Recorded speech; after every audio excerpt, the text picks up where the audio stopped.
Ever felt like the history you learned in school was just, well, one version, like a neat, tidy story, maybe? Huh. But you suspect there's a much wilder, messier reality underneath. Yeah, definitely. Who gets to decide which voices we hear and which ones just get left out? That's the big question, isn't it? Today, we're diving deep, taking a really critical look at how we see history, specifically through Howard Zinn's game-changing book, A People's History of the United States. It's controversial, for sure. Oh, absolutely. It really shook things up. It's like it pulled back a curtain on a completely different way of thinking about America's past. Exactly. And for this deep dive, we've looked at some sharp analysis from lit charts, but also dug into some really interesting, sometimes fiery discussions on Reddit among readers, historians. Gives you a real sense of the debate. It does. These sources, they don't just give facts. They kind of weave together this mosaic of viewpoints, you know. Lots of different angles, sparks debate. So our mission today, for you listening, isn't about saying this is the real history. Not at all. Instead, we want to give you the tools, hopefully, to question any historical narrative you come across. We'll explore Zinn's core arguments, his unique way of looking at American history. Yeah, his whole approach. And some of the specific, often kind of surprising examples he uses. And, crucially, the big debate that's always swirled around this book. It's a big one. Get ready for maybe a few aha moments. We're aiming to help you get up to speed quickly without feeling overwhelmed. Think of it as your shortcut to seeing history maybe in a new light. Sounds good. Okay, let's unpack this then. At its heart, Zinn's work is this powerful critique of what he called mainstream American history. So what was his central argument? And who were these establishment figures he kept talking about? Well, Zinn's core point is that a lot of traditional U.S. histories are frankly unfair. They tend to glorify what he called establishment figures, you know, the powerful, the wealthy elites, presidents, industrialists, generals. The usual suspects in textbooks. Pretty much. And he argued these histories sideline the contributions, the struggles, the perspectives of ordinary Americans. He felt these narratives were almost designed to uphold the existing power structures, not celebrate the people challenging them. Wow. He even suggested that this bias might come from the education system itself. You know, funded by the establishment, it sort of trains historians to respect authority, tradition. That's a pretty bold claim that the training itself creates bias. Yeah. But what's really interesting is Zinn doesn't pretend he's neutral, right? No. He's upfront about his own viewpoint. Absolutely. That's key. Zinn was very open about his ideological and political leanings. He straight up said his goal was to emphasize the American people's contribution to history. No apologies. Not at all. He was sympathetic to some of Marx's ideas, which, you know, led him to see history often as a conflict between classes. He put it quite powerfully in Chapter 1, saying he wanted to find new possibilities by disclosing those hidden episodes of the past. The moments people resisted. Exactly, when, even if in brief flashes, people showed their ability to resist, to join together, occasionally to win. He hoped we could find our future in the past's fugitive moments of compassion rather than in its solid centuries of warfare. It's a very deliberate stance. So he's basically saying, look, I have a bias, here it is, which is quite different from historians who might aim for or claim neutrality. Right. How did that stated bias then shape which stories he told and how he retold those, familiar historical events we all think we know? Oh, it changes everything. His whole approach is about taking well-known events and showing them from the perspective of the persecuted, the overlooked. Like Columbus. Columbus is the classic example. Instead of the heroic discoverer narrative, Zinn zooms in on the suffering of the Arawak Native Americans. He uses strong words: murdered, tortured, and kidnapped. That definitely wasn't in my school textbook. Exactly. It's a stark reframing, a deliberate one. Yeah. And it's not just reframing things we know. Right. He also brings forward stories that are often just completely missing from mainstream history, especially about working class people. Precisely. He really makes an effort to write about events relatively unfamiliar to the average American, like his detailed look at organized labor strikes of the 19th century. Things that had a huge impact but don't make the cut in schools. Right. They profoundly shape society, but you rarely see them in standard textbooks. And the Reddit discussions brought up others, too, like the Triangle Shirtwaist Factory Fire. So tragic. Yeah. And the Whiskey Rebellion, farmers protesting taxes. early coal miner rebellions, Bacon's rebellion way back in colonial times, even the socialist movement in the early 20th century U.S. Stuff that shows a different side of American history, one full of conflict and struggle from below. Exactly. Stories often left out. And Zinn didn't just look at events differently. He challenged the whole idea of who makes history. He took aim at the great man theory. Can you quickly explain that? Sure. The great man theory basically is the idea that history turns on the actions of a few exceptional individuals, usually powerful men, presidents, generals, big inventors. The heroes. Kind of, yeah.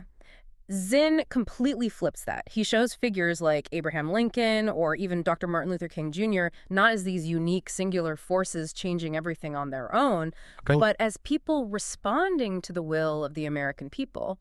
It shifts the focus.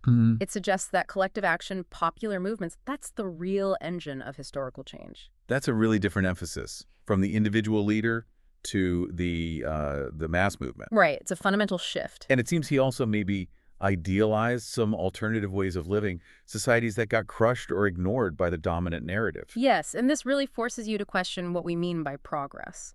For instance, he writes quite movingly about the beauty and complexity of Native American society before Columbus. Okay. He even suggests it might have been happier, more equitable, more democratic, and more stable than European society back then. Wow, that directly challenges the whole idea that Europeans improved America. Completely. It pushes back against that inherent bias that European society was automatically better or more advanced. He's contrasting different models of society. Later in the book, chapter 23, he talks about a kind of neighborly socialism decisions made locally in workplaces, neighborhoods, networks of cooperatives. Avoiding big hierarchies. Yeah, avoiding class hierarchies, dictatorships, a vision based on cooperation, not top-down control. So Zinn isn't just telling different stories. He's connecting them to these larger patterns, these systemic issues, especially class conflict. He paints a pretty stark picture of how the establishment operates, doesn't he? He really does.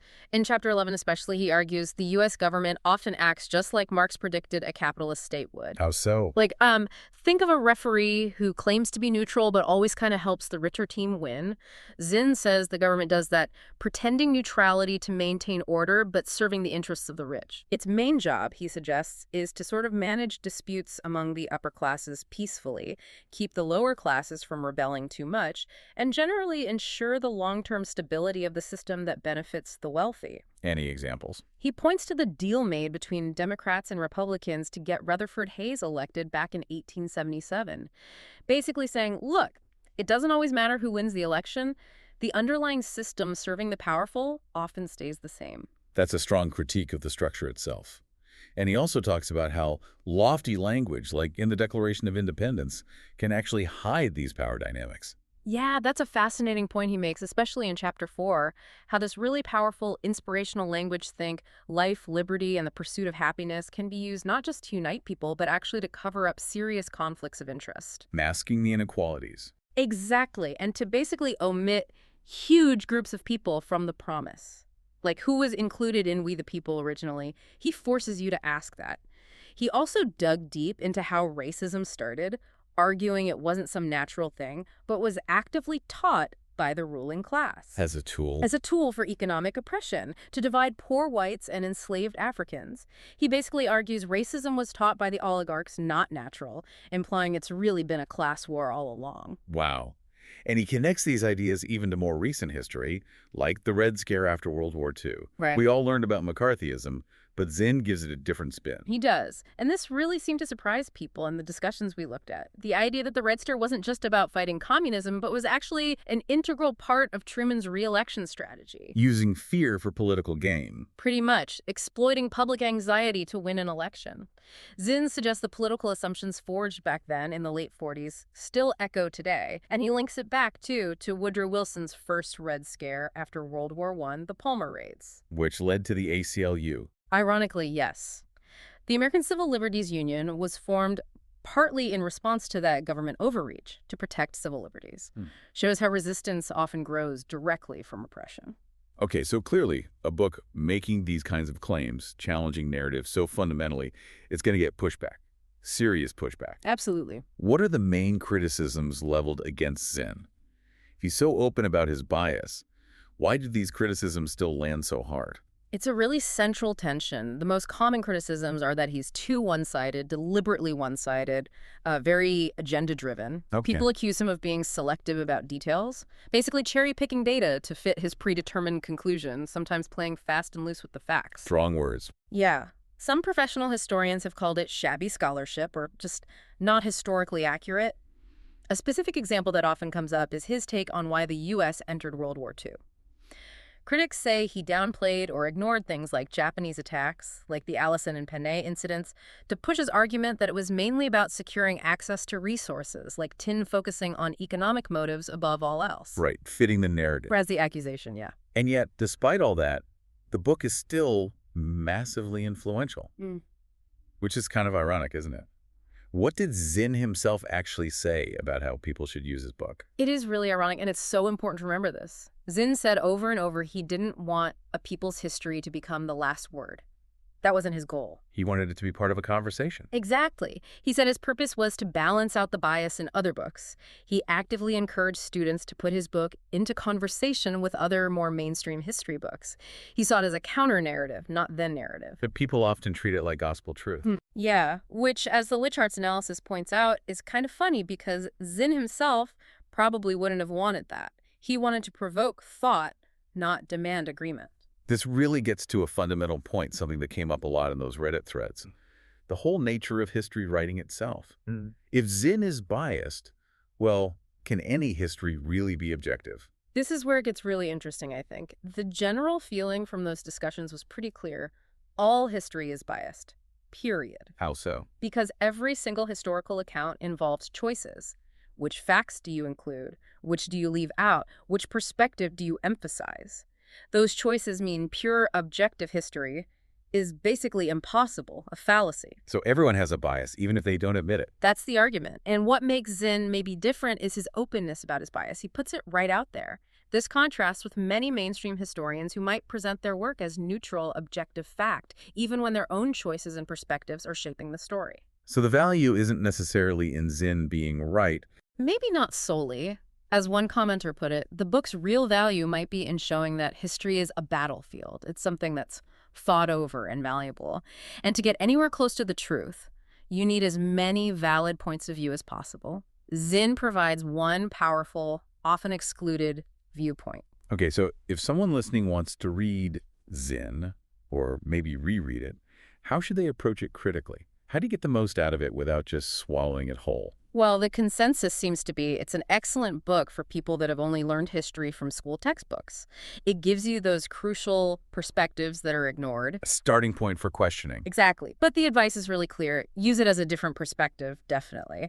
But not without other sources to temper it. Don't read it in isolation. So it's not a standalone history textbook. Right. It's maybe better seen as an advocacy book or like a primer designed to help you learn about American history and question your biases. A great exercise for you, the listener, is to actually try reading Zinn alongside another more traditional history, maybe Paul Johnson's A History of the American People or something from the Oxford History series. Compare and contrast. Yeah, look at how they cover the same event. What points do they make? What evidence do they use? What gets left out? It's a fantastic way to develop your own critical thinking about how history gets written. Okay, so summing up then. Howard Zinn's A People's History is this deliberate, powerful counter-narrative. It shines a light on overlooked stories, systemic biases in the way we usually learn American history. Definitely. But it's also, as Zinn himself admitted, an inherently biased work. Its real strength maybe isn't in being the definitive final word, but in its ability to make us think critically, to ask, whose stories get told? Why are they told that way? And what does that mean for us now? And that provocation, that questioning, is its real legacy, I think. So for you listening, the encouragement is always seek out multiple perspectives. Always. When you're exploring any historical topic, understanding that bias is present in all accounts, that's really key to getting a fuller, more nuanced picture of the past. It turns you from just, absorbing history to actively figuring it out. Makes sense. Which leaves us with a final thought, maybe. If every history book represents a choice, what to put in, what to leave out, what stories are we, right now, choosing to tell about our own time?